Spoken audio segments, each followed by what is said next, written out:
I left because I saw enough. You didn't even have to tell me about what you did afterwards for me to have had enough. Do anything. Maybe I'm caring too much, but do not talk to me beforehand and make it seem as if I can make a difference when all you're gonna do is drink. But yeah, I won't lie. Today I had a bad day, and yeah, I wanted to drink. If your number one escape is gonna be alcohol, then let that be your escape, but don't look for me when that fails you. That's just love. I know, but now what you're saying is anytime I have a problem, instead of drinking, talk to you first. No, I am gonna drink if I want to drink. Then you do that. That is my life, that is my Then you do choice. that, then just don't expect me to be there. Now, I don't take second seat to anything, especially alcohol, because I guess you don't know the type of person I am, okay? It takes a lot for me to extend my hand. For me to do that takes so much energy and takes so much caring on my part. For her to turn to that, I'm gonna drink instead of taking your hand, that insulted me. What you're doing is you're giving me an ultimatum. Either you come to me with your problems or you go drink. I'm not gonna be there for you. I think it'd just be easier if you just don't extend your hand to me because you're very upset over, and I don't understand at all why.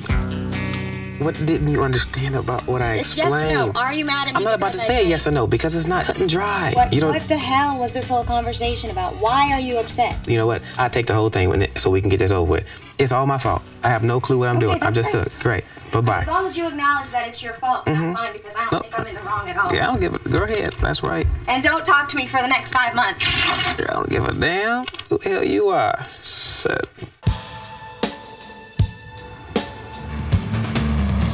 What do we want to get accomplished? We have to film all of us in different arenas doing stupid, okay? And then there's one important part with it, though. You have to pass a book. Right. Okay, is this book thing definitely set in stone? Because that's going to be more of a problem than anything. Why? Melissa comes up with a really good idea about having a book that'll have the real 7 on the cover of it. From my understanding, we're trying to make it as if, okay, yeah, we're all connected, woo-woo, but I don't understand how we just can't have, like, a frame each. You do your thing, blah, blah, blah, woo-woo, and then have some kind of effect where it's like, and then, you know what I'm saying, go to the next person. Because this book thing... It'd be a cool way to tie it all together and show our logo at the end, because the logo would be on top of the book. It says the real 7 on the book.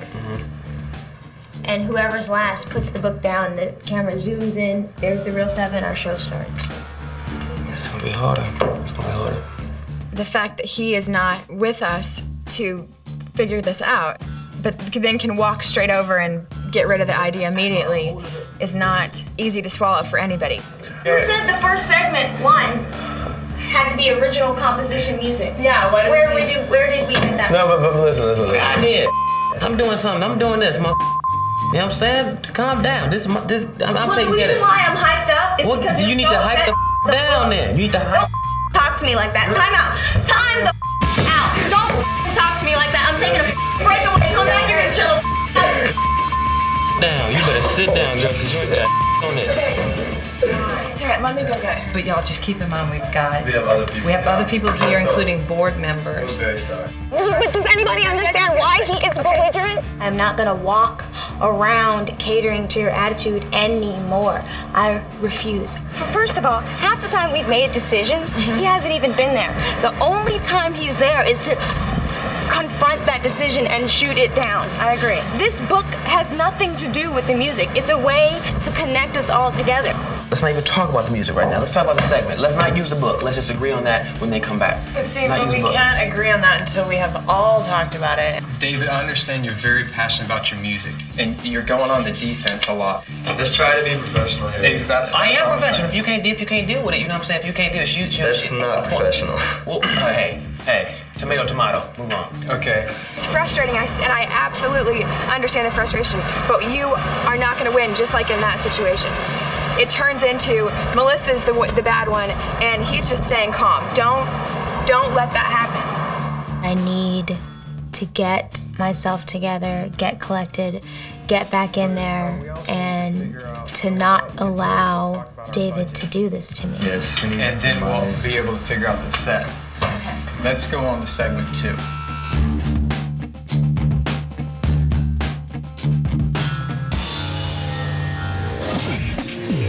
As far as a professional level, I would most like to model myself after Oprah Winfrey. I'd choose Imelda Marcos so I can see all of her shoes after dessert. I admire my father because he is selfless.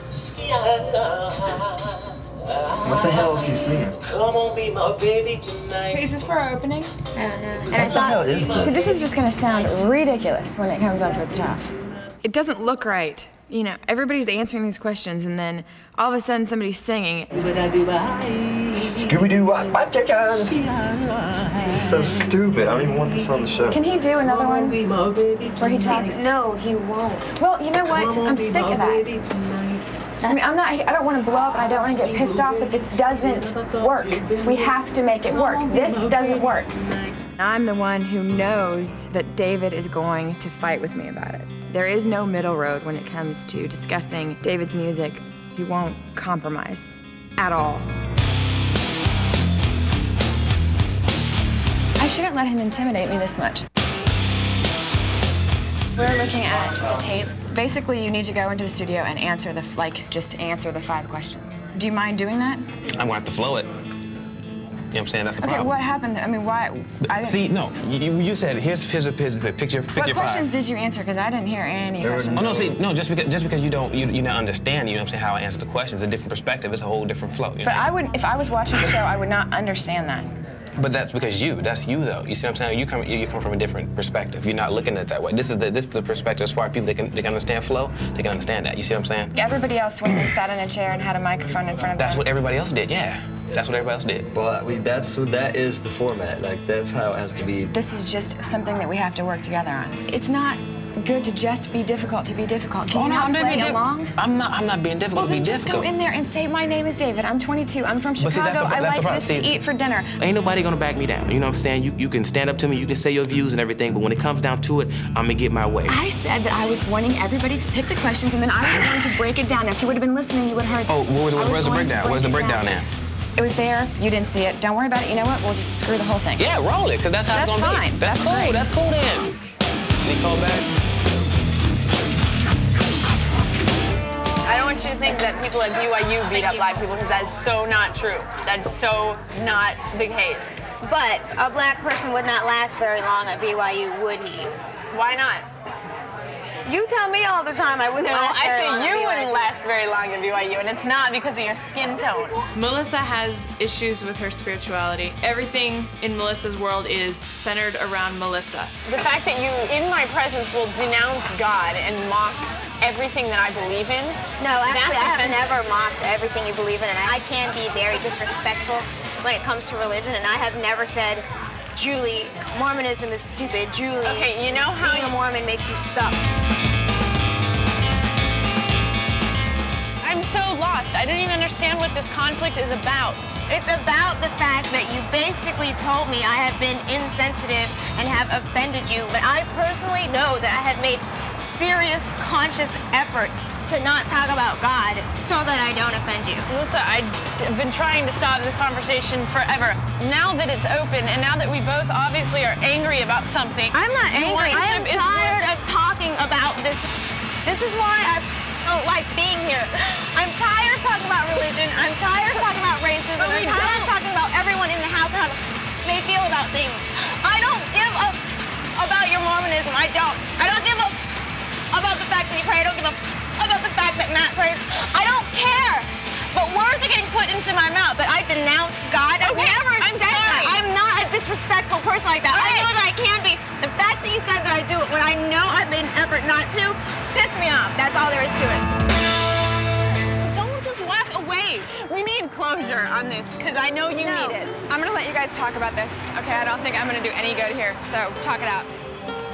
Can't deal with here. Sit down. Sit down. No, I want to leave. Do you understand how much I hate this life? Do you understand how I am grasping, pulling, trying to find things that make me happy here, and there is nothing? The fact that, like, now I'm adding to your misery here, it's killing me, because you're the most important person to me in this house. And I won't be able to live with myself if I think that I was a big part of the catalyst that made you leave.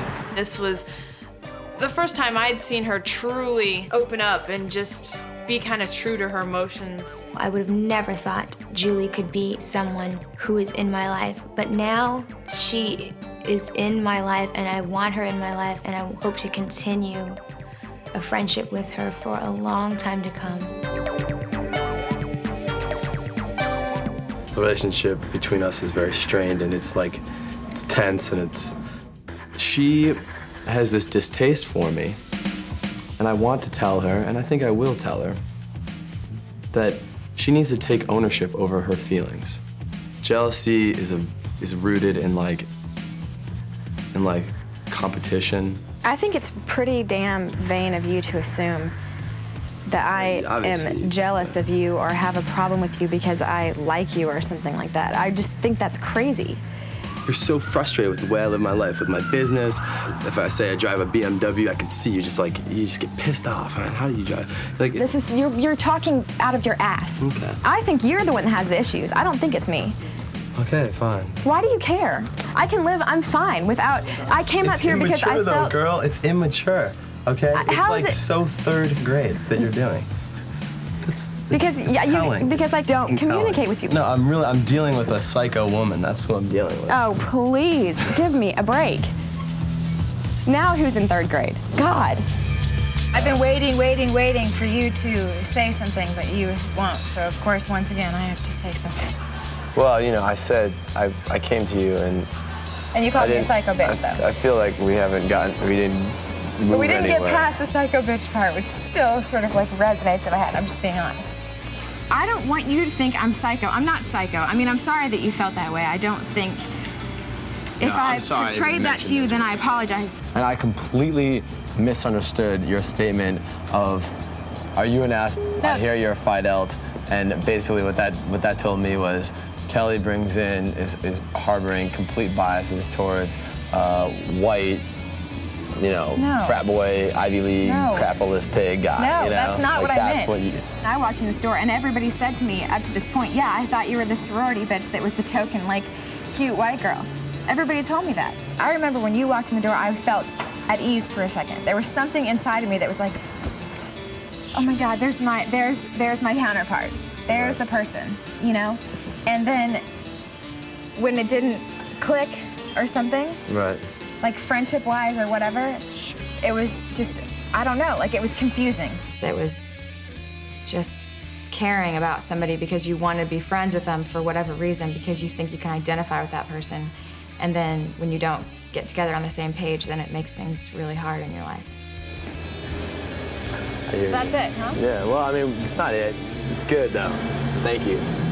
I just realized that we actually can communicate. Oh, my God. What an epiphany.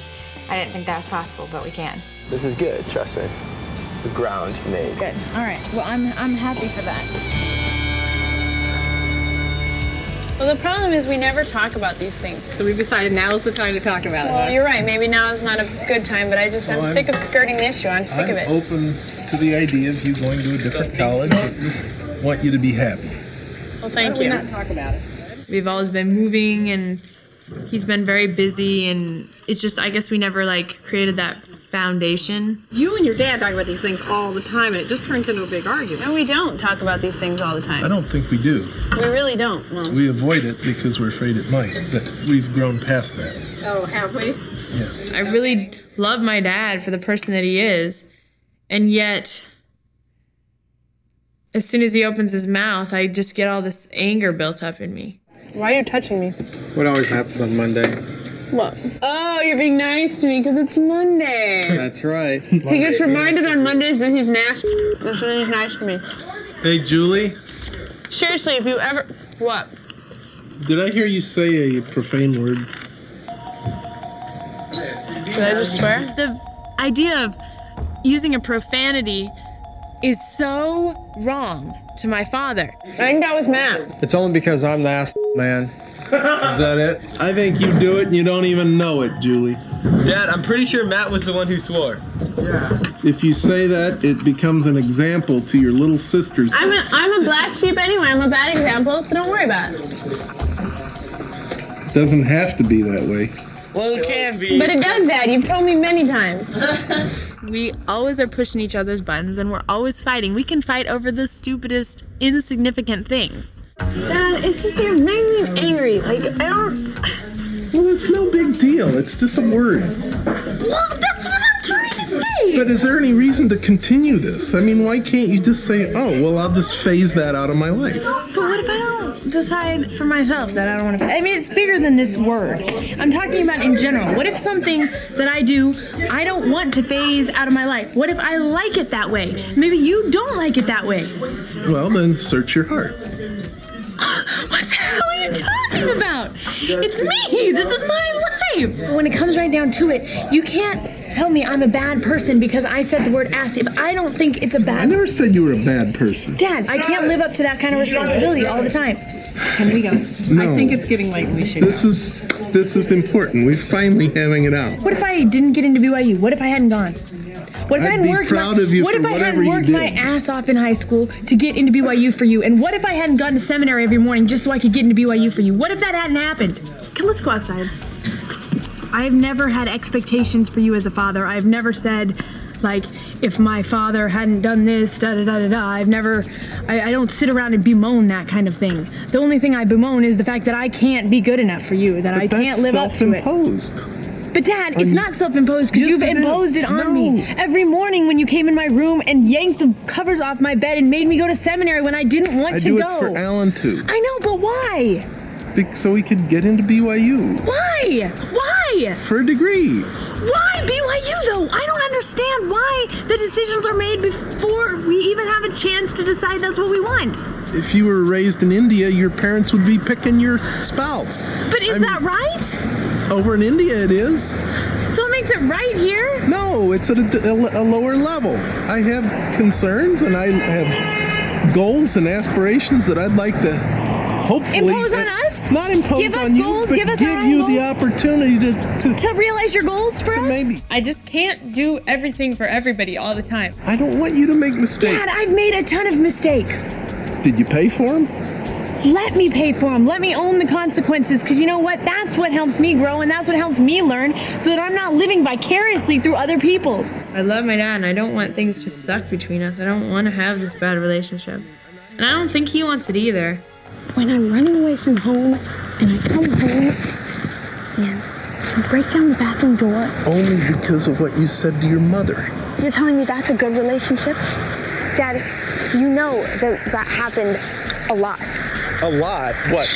Don't get angry. No, I'm covering my microphone. Just listen. You know that you're making some of that up. Dad, what the hell is your problem? There's like 20 pent-up years of frustration. I can't talk about this right now. Julie.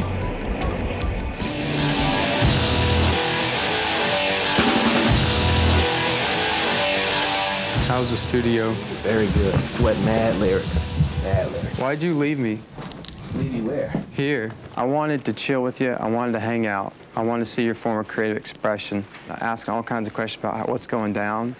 And I go upstairs for like 10 seconds, and then you're gone. I don't feel like having a weird vibe up in the studio. I said that I wanted to go, right? I've given myself to David in a way that no one else in the house has, and I get outright dissed. Whatever, dude. Whatever. David is this one element, this like cavity, this decay in our house. This was the first time I've just been straight up dissed, just straight up like hand in the face. Friendship requires reciprocation. He has no respect for you. He can't even look you in the face when you're talking to him. What's happening here is Matt's like, wow, David, you're really cool. Wow, David, you're really talented. Wow, David, let's work on this together. Yahoo-wee kabooey. And then David's like, play on, player, who this? I'm trying to help a friend through problems that he has that have been embedded in him over 20 years from a lot of that's happened to him that none of us have had to go through. But a lot of us went through a lot of before we came here, and we don't have to act like that. I cannot wait for the lesson to be learned. I really, really can. If he wants to learn it the hard way by being the angry black man, then go ahead. David is not what every black man is. David is David. He so needs someone to tell him he's a jackass. David is an ass to all of us, you know? That's the reality of the situation. What the six of us have to say to him, he needs to hear. And although it's painful right now, and it hurts today, it's for the best.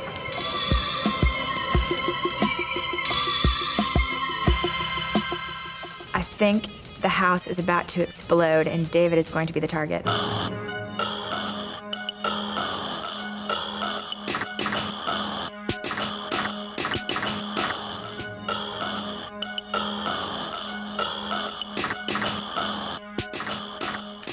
Okay, thanks everybody for coming.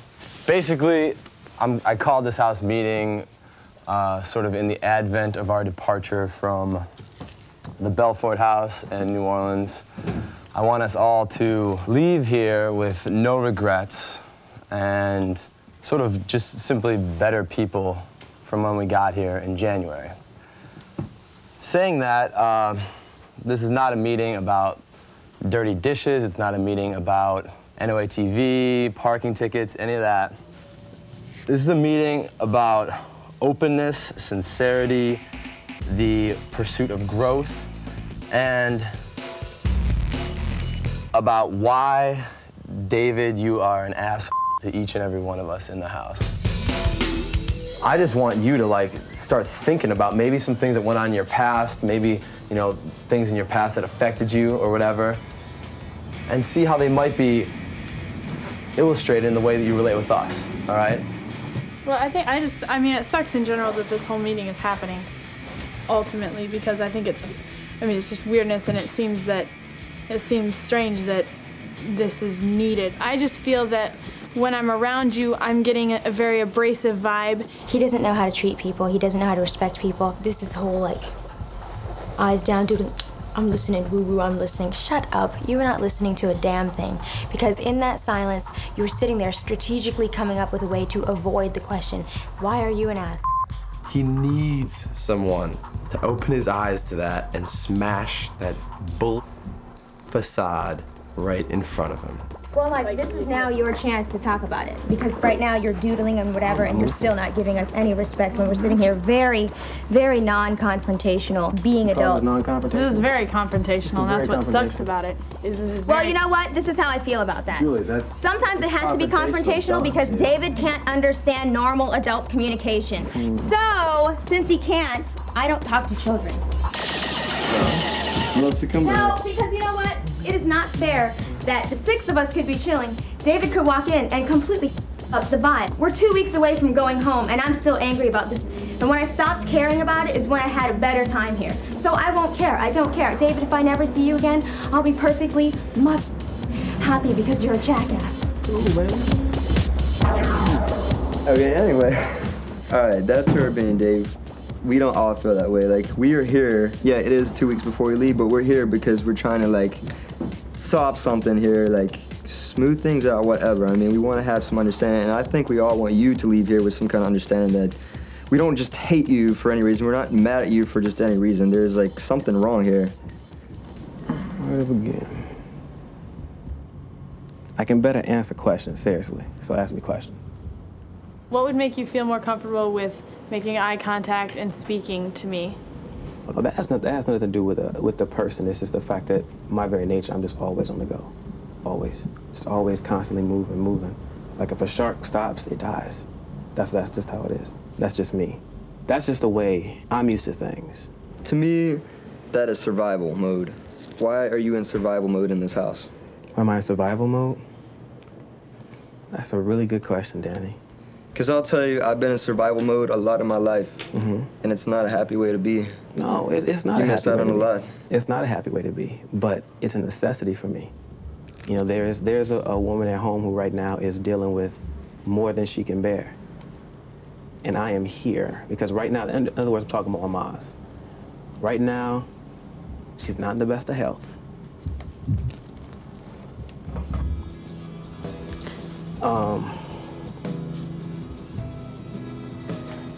That's why I'm always on the go. That's why I always gotta make connections. That's why I'm just always just moving. I'm the only thing she has. And if I fail, that'll be on my mind. That's why I'm in survival mode all the time. You're not alone in this. Like, it helps if you have people on your side and on your team. You're not a lone soldier in this whole thing. Like, we want to be there. We want to I want to be your friend, and that's like, that will help you through all this. Just that we see this wall, and we see that there's something else on the other side of that wall, too. And we understand that that wall is not all that is to you. But that's just all we get.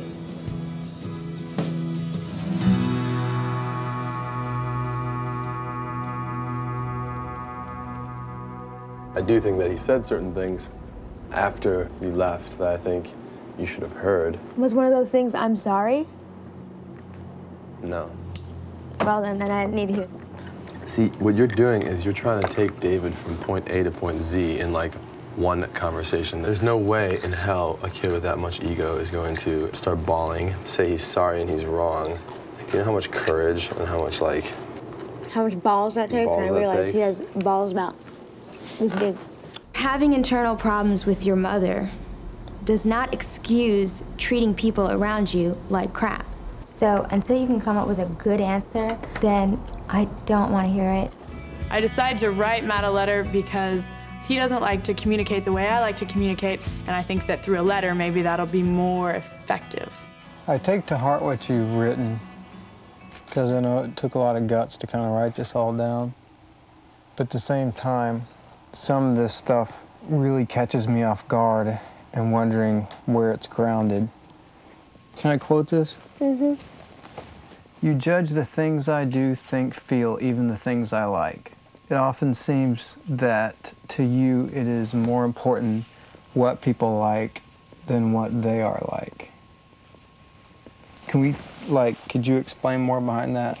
Just like I feel that I'm reprimanded by you, I'm treated more infantile. The letter caught me off guard. She has been harboring these feelings. That bothers me because I've been living my life and have continued to hurt her. Like remember when we were talking about in Africa, like the whole hanging over the boat thing? There's sharks in this water. Shark. Big ones. If you're hanging over the edge of the sailboat and it's wet, my masculine instincts kick in and I feel like I have to protect you because I don't want to see you fall into that water because I like you more than Jamie, and I like you in a different way than I do Kelly or Melissa. I can't describe it. Like, at one time I thought I could, and I can't explain it, and you'll just have to respect that I can't. So So it still leaves it unexplained, Matthew.